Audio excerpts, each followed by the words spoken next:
자, 오늘 말씀은 마가복음 14장 60절에서 65절을 제가 먼저 읽겠습니다.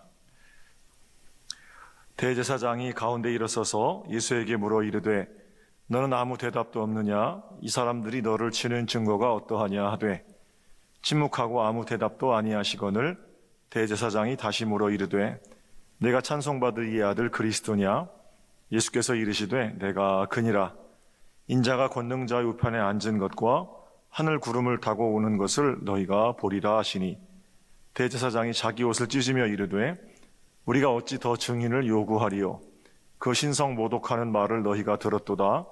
너희는 어떻게 생각하느냐 하니 그들이 다 예수를 사형에 해당한 자로 정죄하고 어떤 사람은 그에게 침을 뱉으며 그의 얼굴을 가리고 주먹으로 치며 이르되 선지자 노릇을 하라 하고 하인들은 손바닥으로 치니라. 조금 더 아래로 내려가서 71절, 72절 읽겠습니다. 그러나 베드로가 저주하여 맹세하여 나는 너희가 말하는 이 사람을 알지 못하노라 하니 닭이 곧 두 번째 울더라. 이에 베드로가 예수께서 자기에게 하신 말씀 곧 닭이 두 번 울기 전에 내가 세 번 나를 부인하리라 하심이 기억되어 그 일을 생각하고 울었더라. 할렐루야. 2021년 사순절 월드비전과 C채널이 함께하는 매튜 25 챌린지 셋째 날 설교 말씀 함께 나누겠습니다. 첫 시간에 우리는 목요일 저녁에 있었던 최후의 만찬에 대해 말씀을 나눴고요. 지난 시간에는 그로부터 몇 시간 뒤인 겟세마네 동산의 기도 그리고 예수님께서 체포되시는 장면을 함께 묵상했습니다. 자, 오늘은 주님께서 끌려오셔서 정죄받으시는 가야바의 뜰에 우리가 함께 섰습니다. 실제로 성지순례를 가면 가야바의 뜰 거기서부터 십자가의 길이 시작됩니다. 저도 교우들과 함께 성지순례에 갔을 때 매우 감동적 십자가를 빌려서 매우 감동적인 그리고 아주 은혜로운 감사한 십자가 길을 묵상할 수 있었는데요. 사랑하는 예수님 외롭게 오르신 그 십자가의 길에 이제 본격적으로 우리도 들어서게 된 겁니다. 지난 목요일 밤에 있었던 일들을 시간적으로 계산해 보면 예수님께서 가야바의 뜰에 서신 때는 아마 금요일 새벽 1시쯤으로 성서학자들은 말합니다. 새벽 1시에 재판이 열린 거죠. 보통 죄인을 단죄하는 재판은 낮에 사람들이 많은 곳에서 열리는 것을 생각해 보면 예수님의 재판 그리고 예수님에게 내려진 사형 언도는 새벽에 아무도 모르게 기습적으로 진행된 일입니다. 그 자리는 산헤드린이라고 불리는 의회의 의원들이 모이는 자리였습니다. 산헤드린은 유대교 최고의 지도자 70명으로 구성되어 있습니다. 이 정치적인 것들은 로마 총독이 다 결정합니다만 종교적인 일들은 전부 산헤드린에서 결정합니다. 유대인 최고의 종국 권력 기구이기도 하고요. 가룟 유다가 예수님을 고소했고 로마는 군인을 동원해서 예수를 체포했고 그리고 그 체포된 예수께서 산헤드린 가야바의 뜰 앞에 서시게 된 거죠. 이제 예수님에 대한 재판이 진행됩니다. 문제가 생겼습니다. 유대인의 법에 의하면 두세 사람의 증거가 일치해야 죄인을 기소할 수 있는데 예수에 대한 증언이 일치하지 않는 겁니다. 바리새인과 서기관들은 예수님이 눈엣 가시였기 때문에 어떻게든 존경받는 자리에서 끌어내려야 했고요. 근데 끌어내리려고 죄를 찾아보니까 죄가 없잖아요. 그래서 거짓 증인들을 내세웠죠. 그 거짓 증인들의 증언이 일치할 리가 없죠. 57절, 58절을 보면 어떤 사람이 일어나 예수를 쳐서 거짓 증언하여 이르되 우리가 그의 말을 들으니 손으로 지은 이 성전을 내가 헐고 손으로 짓지 아니한 성전을 사흘 동안에 지으리라 하더라 하되 그러나 그 증언 역시 들은 사람마다 말이 다 다릅니다. 그래서 기소가 되지를 않는 거죠. 그때 묶여있는 예수를 향해서 대제사장 가야바가 이렇게 묻습니다. 이건 함정이거든요. 60절이에요. 대제사장이 가운데 일어서서 예수께 물어 이르되 너는 아무 대답도 없느냐? 이 사람들이 너를 치는 증거가 어떠하냐? 왜 너는 이 사람들이 이렇게 불리한 증언을 하는데도 너 가만히 있느냐? 이렇게 묻는 겁니다. 뭐라도 말을 해야 꼬투리를 잡을 거 아니에요. 그러니까 올가미를 만들어 놓고 예수가 뭐라고 말하기를 기대하고 있는 겁니다. 우리 주님은 그 사람들과 상대하는 것이 의미 없는 일이라는 것을 알고 계셨지요. 그래서 침묵하십니다. 그런데 그 침묵 위로 가야바가 다시 한번 이렇게 묻습니다. 이번 질문은 재판과는 관련이 없는 질문이에요. 60절이에요. 61절. 침묵하고 아무 대답도 아니하시거늘 대제사장이 다시 물어 이르되 내가 찬송받을 이의 아들 그리스도냐? 내가 그리스도냐? 여러분, 사실 이 질문에 대한 대답, 예수님이 그리스도라는 사실은 예수님이 이 땅에 오셔서 사시고 돌아가시면서 가르쳐 주시고 싶어 하시는 일입니다. 우리 주님께서는 당신께서 하나님의 아들이시고 당신께서 구원자이심을 전하기 위해서 세상에 오셨지요. 이 복음서를 비롯한 모든 사도들의 편지가 말하고 있는 것은 예수가 하나님의 아들이고 예수가 그리스도라는 사실입니다. 예수님께서 원하시던 가장 중요한 질문 아니겠어요? 주님은 침묵을 깨고 그 질문에 이렇게 말씀하십니다. 62절이에요. 내가 그으니라 인자가 권능자의 우편에 앉은 것과 하늘 구름을 타고 오는 것을 너희가 보리라. I am. 내가 그니라. 떨기나무 불꽃 가운데에서 모세에게 말씀하신 하나님, 그렇게 말씀하셨고요. 인자가 권능자의 우편에 있으리라. 시편은 이렇게 노래하고 하늘 구름을 타고 올 것이다. 다니엘서 이렇게 예언되어 있죠. 그러니까 가야바는 이미 이런 말씀들을 다 알고 있는 겁니다. 가야바가 알고 있는 말씀을 인용하셔서 예수님께서 내가 그니라 말씀하셨죠. 알아차려야 하는데 들을 기 없는 가야바에게는 이 말은 곧 신성 모독이 됩니다. 어쩌면 자신이 던진 미끼를 나사렛 출신 예수가 덥석 물었다고 생각했는지도 모릅니다. 그 말이 떨어지기가 무섭게 사람들 보란 듯이 그 앞에서 옷을 찢는 퍼포먼스를 하죠. 그리고 이렇게 말합니다. 봐라, 여기 묶인 예수가 자기를 하나님이라고 한다. 증인이 뭐가 필요하냐? 신성모독을 한 이 예수의 말이 범죄자라는 증거 아니겠느냐? 뭐 이런 얘기입니다. 아주 못된 선동질이죠. 이 사람이 하나님이 이렇게 모독하는데 너희들 가만둘 거냐? 가야바는 하나님의 이름을 들먹이면서 하나님의 아들이신 예수를 정죄하고 있는 겁니다. 그 말을 듣고 사람들의 반응이 64절 중간부터 기록되어 있어요. 그들이 다 예수를 사형에 해당한 자로 정죄하고 어떤 사람은 침을 뱉고 그의 얼굴을 가리고 주먹으로 쳤고 선지자 노릇을 하라 이렇게 말하고 하인들은 손바닥으로 쳤다. 너무 가슴 아프고 또 화도 나는 그런 대목입니다.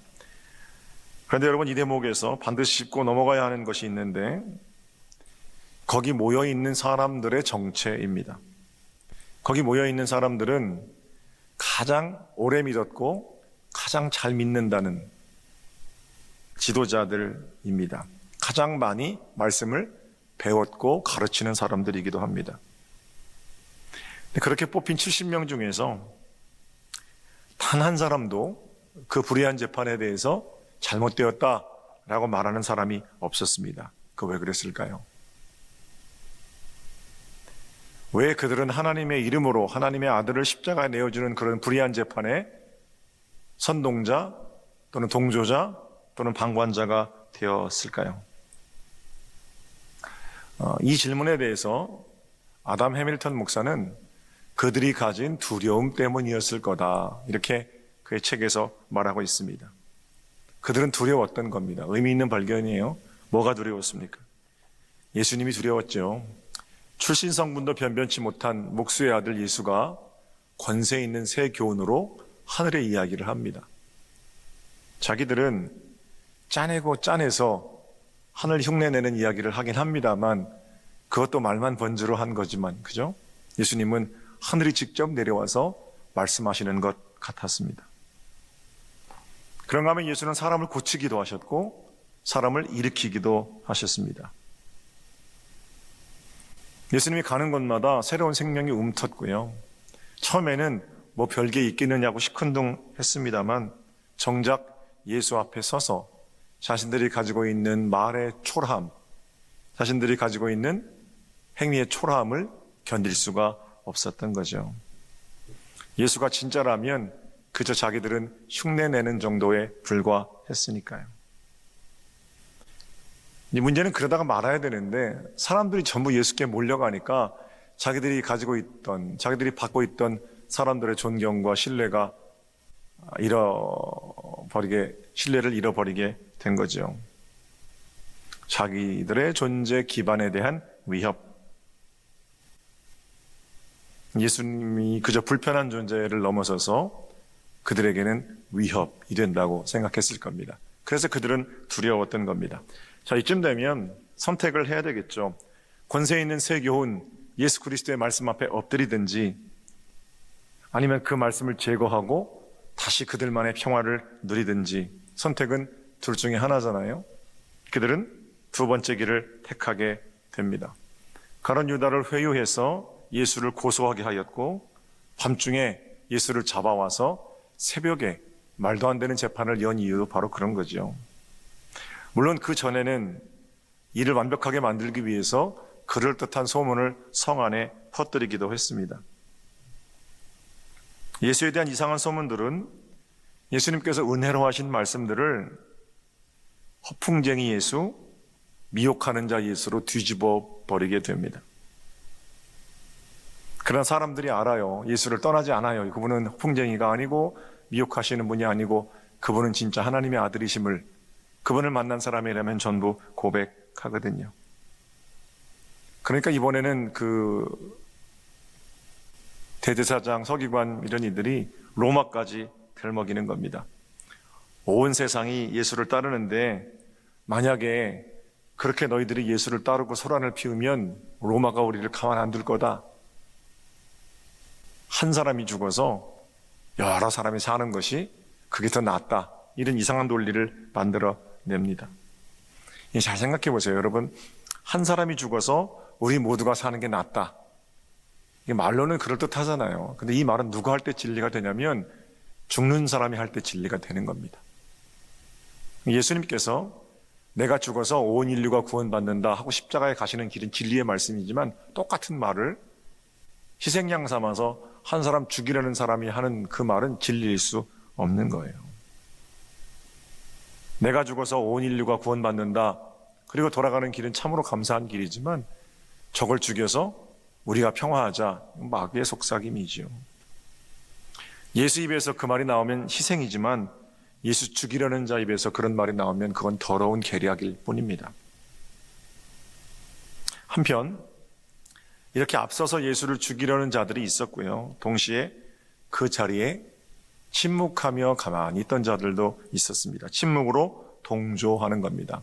대개 이런 사람들이 하는 말은 나는 아무것도 하지 않았다. 이런 말들을 해요. 나는 이 편도 저 편도 아니다. 그러니까 내가 죄는 아니지. 이런 말입니다. 아니죠. 예수 죽는 불의한 재판장에서 침묵은 그냥 괜찮은 게 아닙니다. 침묵으로 동의하는 겁니다.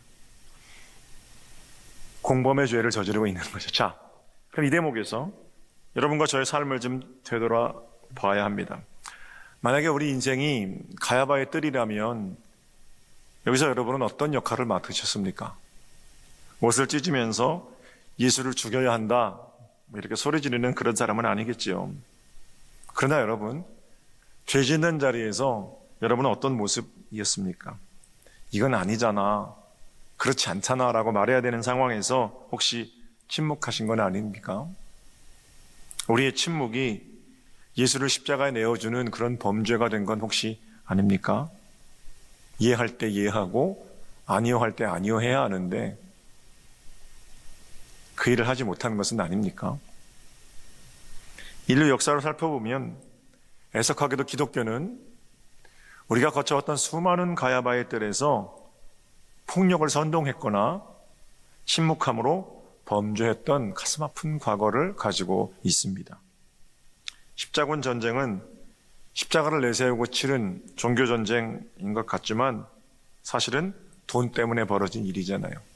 기독교인들이 이교도들을 처단한다는 명목으로 사실은 그 영토 때문에 그런 거죠. 창만 들 수 있을 정도의 힘, 그런 아이에게 창을 쥐어 보내고 전쟁에 내보냈죠. 십자가를 앞세우고 마을들을 점령할 때 무고한 양민들을 학살했습니다. 그들이 그때 만들어낸 논리가 이교도는 죽어도 된다라는 논리입니다. 사람들을 선동했고 믿음 있는 사람들도 눈 한번 감으면 그 영토 내 거 되니까 거기 침묵했던 거죠. 그런 무시무시한 결정을 교회가 내렸고 교회가 시행했었습니다. 가야바의 뜰에서 예수 죽인 수치가 그 자리에서 벌어진 겁니다. 유대인들을 포함해서 600만 명의 사람들을 학살했던 잔인무도한 나치 히틀러는 어떻습니까? 사람을 죽일 때 어떻게 그 사람을 그냥 죽여요? 다 가면 씌우고 죽였죠. 가장 큰 가면이 유태인, 집시, 행렬병자 이런 가면들을 씌워서 죽였는데 유태인들에게 씌운 가면 거기에는 예수 죽인 자라는 이름이 쓰여 있는 거죠. 그래서 예수 죽인 유태인들을 내가 죽이는 것이 정의를 실현하는 것이다. 유태인들을 죽이는 것은 예수 죽인 살인자를 처단하는 신앙행위다 라는 그런 동기에 광적으로 흥분했던 거 아니겠습니까? 그 참혹한 가야바의 뜰에서 독일의 기독교가 뭘 했습니까? 보네포를 비롯한 몇몇의 선각자들은 저항하다가 죽어갔습니다만 대부분의 독일 교회들은 십자가에 가로줄 하나씩 그어서 하이 히틀러 하지 않았습니까? 선동하고 동조하는 일을 했던 거죠.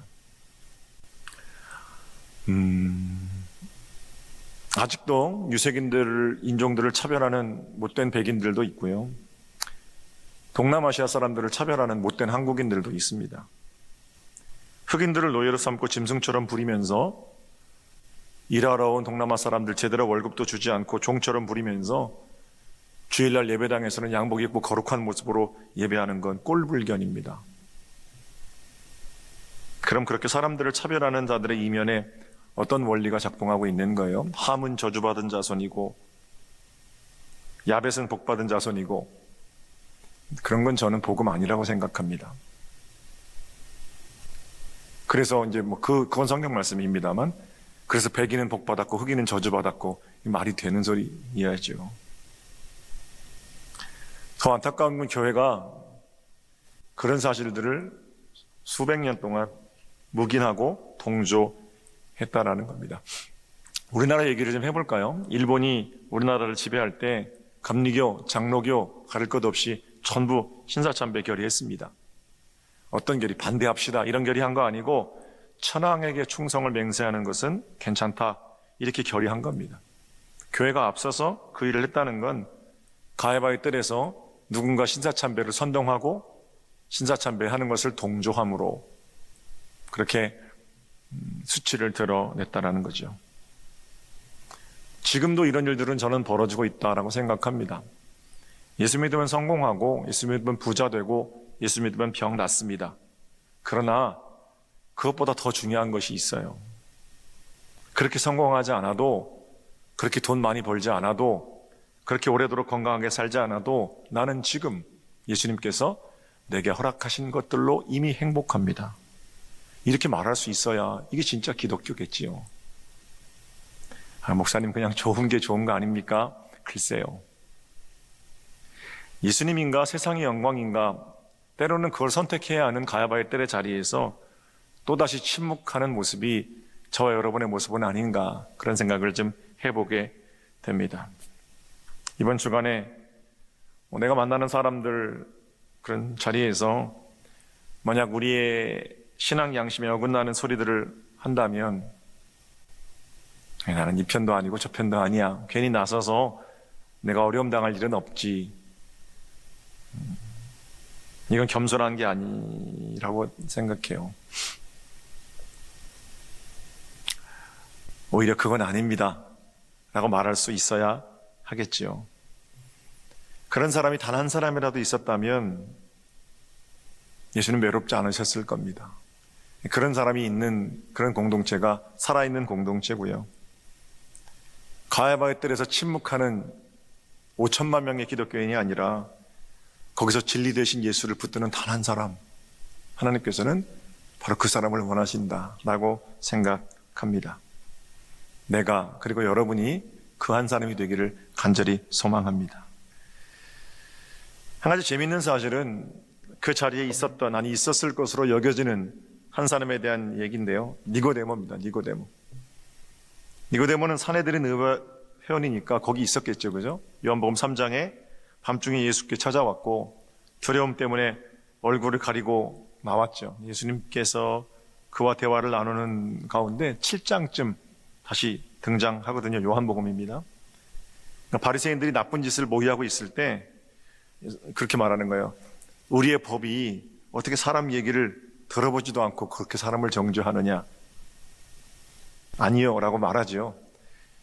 정죄받는 자리에서는 침묵함으로 동조합니다만 나중에는 귀한 향유를 가지고 와서 예수의 시체에 발라드리고 장사를 지내게 됩니다. 니고데모 그리고 아리마대 사람 요셉, 더 이상 침묵하지 않는 예수님의 진짜 친구들이었죠. 여러분, 우리가 과거에 두려움으로 또는 주저함으로 침묵했을 수 있습니다. 우리 주님은 그런 수치를 가지고 괴로워하는 제자를 원하시는 것 아니고 니고데모처럼 조용히 그건 아닙니다.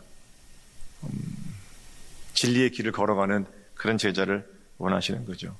소리를 지르는 게 아니라 조용히라도 아닌 건 아니라고 말하는 것이 용기 아닐까, 이런 생각도 해봅니다.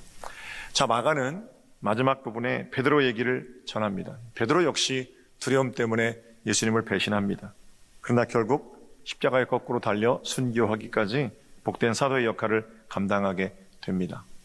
더 이상 침묵함으로 동조하지 않는 자, 베드로이지요. 가야바의 뜰에서 그는 예수를 증언하는 복된 증인이 나중에는 되게 됩니다. 그리고 이 모든 일에는 예수님의 사랑이 있었습니다. 요한이 그래서 두려움으로 우리가 침묵하고 동조했지만 예수님의 사랑 심겨지고 나면 사도 요한이 말하기를 사랑에는 두려움이 없나니 사랑이 모든 두려움을 내쫓습니다. 이렇게 말하고 있는 거겠죠. 자, 오늘 말씀은 여기까지고요. 이제 마태복음 25장 살아내기니까 오늘 우리 세 번째 미션은 침대가 아닌 바닥에서 잠을 자게 되죠. 이 불편함은 억지로 우리에게 부과된 것이 아니라 우리가 자발적으로 선택한 겁니다. 우리는 이 불편함을 통해서 여우도 굴이 있고 공중의 새도 거처할 곳이 있으되 인자는 머리 둘 곳이 없구나. 하나님의 아들이신 그분께서 사람들의 조롱과 저주 속에 불의한 재판을 받으셨던 그 일들을 떠올리게 될 겁니다. 동시에 오늘도 딱딱한 흙바닥에서 잠을 자는 가난한 사람들을 생각하면서 그들과 함께 계신 예수 그리스도, 그들 가운데 계신 예수 그리스도, 그분을 묵상하게 될 겁니다. 불편하기 때문에 이 불편함을 없애십시오. 외치거나 불편함을 없애기 위해 모사를 꾸미는, 소리치는 무리, 불의한 지도자들, 그런 모습 아니고 마땅히 감당해내야 할 불편함이라면 기쁨으로 받아들이는 예수님의 좋은 친구들이 되시기를 우리 주님의 이름으로 축복합니다. 여러분, 내일 이제 마지막 시간 우리 함께 뵐게요. 여러분 사랑하고 축복합니다.